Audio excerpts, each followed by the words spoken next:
In today's spelling lesson, you're still working with your suffixes, A-N-T, E-N-T, A-B-L-E, I-B-L-E, I-S-M, and I-S-T. In this lesson, you need to find the misspelled spelling words and then write them correctly on the line.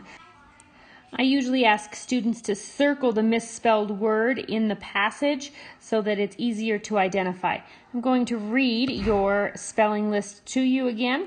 You have vacant, insistent, reversible, patriotism, finalist, honorable, contestant, observant, urgent, pessimist, comfortable, absorbent, optimism, journalism, novelist, terrible, frequent, laughable, radiant, and collectible.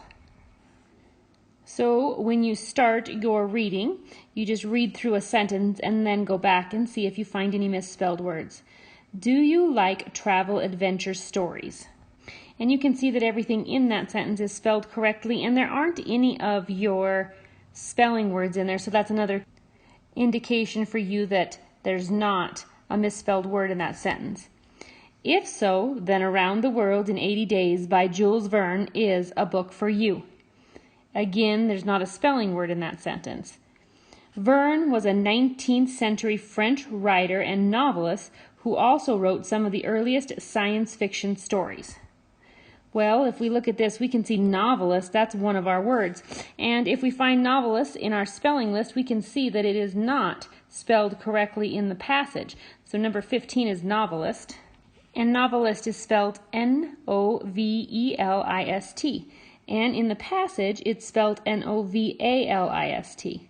So you're going to go down to the line for number 1, and you're going to spell it correctly. N-O-V-E-L-I-S-T. Okay, and you can go ahead and work through that page. If you'd like to pause the video now and finish that page, you can do so.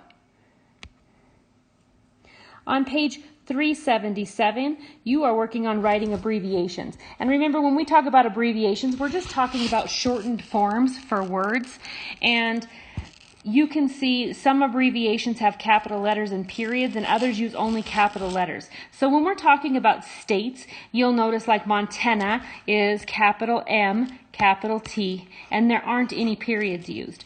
But when we see things like the United States of America, it's U, period, S, period, A, period. So in this activity in numbers 1 through 5, what it tells you to do is rewrite the sentences below using the correct abbreviations. And the way that you want to do that is first identify what's wrong. So the address on the letter read San Antonio, Texas. And we know that Texas is a state, and we know that we can see that states up here do not have periods in them, and the abbreviation for Texas is TX. So on the line, where I don't quite have room, you're going to write out the whole sentence.